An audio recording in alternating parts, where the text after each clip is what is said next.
Hi friends, welcome to Jo's and craft. இன்றைக்கி நம்ம ஒரு சிம்பிளான கிராஃப்ட் ஐடியா தான் பார்க்க போகிறோம். அதுக்கு இந்த மாதிரி ரோலிங் ஸ்டிக் செஞ்சுக்கோங்க. அதில் க்ரீன் கலரில் பெயிண்ட் பண்ணிக்கோங்க. நான் லைட் க்ரீன் கலரில் பெயிண்டிங் பண்ணியிருக்கேன். அதுக்கப்புறம் நான் எடுத்துருக்க மாதிரி ஒரு தின்னான கார்ட்போர்டில் இந்த ஷேப்பில் கட் பண்ணி எடுத்துக்கோங்க. இப்போ நான் வந்து க்ளூ போட்டு ஒவ்வொரு ஸ்டிக்காக வந்து பேஸ்ட் பண்ணிக்கிறேன். இதே மாதிரி நீங்களும் ஒவ்வொரு ஸ்டிக்காக ஒட்டிக்கோங்க. கார்ட்போர்ட் கொஞ்சம் இன்னும் பெருசாக கூட எடுக்கலாம். இது நம்ம என்ன பண்ணிட்டு இருக்கோம்னா, நம்ம ஒரு சின்ன வீடு தான் பண்ணிகிட்ருக்கோம்.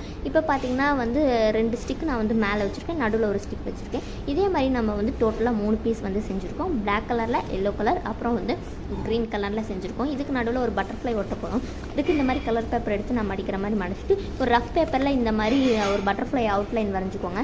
அதை அளவாக வச்சு இந்த மாதிரி கலர் பேப்பரில் கட் பண்ணி எடுத்துக்கலாம். இப்போ பார்த்திங்கன்னா நமக்கு 2 பட்டர்ஃப்ளை கிடச்சிருச்சு. ஃபஸ்ட்டு பட்டர்ஃப்ளை ஓப்பன் பண்ணி செகண்ட் பட்டர்ஃப்ளையை அதுக்கு மேலே நம்ம வந்து ஒட்டிக்க போகிறோம். இப்போ பார்க்க கொஞ்சம் எம்போஸ்டாக 3D பட்டர்ஃப்ளை மாதிரியே இருக்கும். இதை தான் அந்த வீட்டுக்கு நடுவில் நம்ம வந்து ஒட்ட போகிறோம். ஃபஸ்ட்டு அதுக்கு நான் வந்து பிளாக் கலரில் அந்த வீடு செஞ்சுருந்தேன், அதை எடுத்துக்கிறோம். அதை எடுத்துகிட்டு ஃபஸ்ட் நடுவில் நான் ஒட்டிக்க போகிறேன். இப்போ இது கொஞ்சம் டார்க்காக அடிச்சிருக்கேன் நான் பிளாக் கலர். அதுக்கு நடுவில் லைட்டான பிங்க் கலர் பட்டர்ஃப்ளை ஒட்டியிருக்கேன். அப்புறம் க்ரீன் கலருக்கு மட்டும் ஒரே ஒரு எல்லோ கலர் பட்டர்ஃப்ளை ஒட்டியிருக்கேன். உங்களுக்கு பிடிச்ச மாதிரி பட்டர்ஃப்ளையும் வீடும் நீங்கள் கலர் பண்ணிக்கலாம்.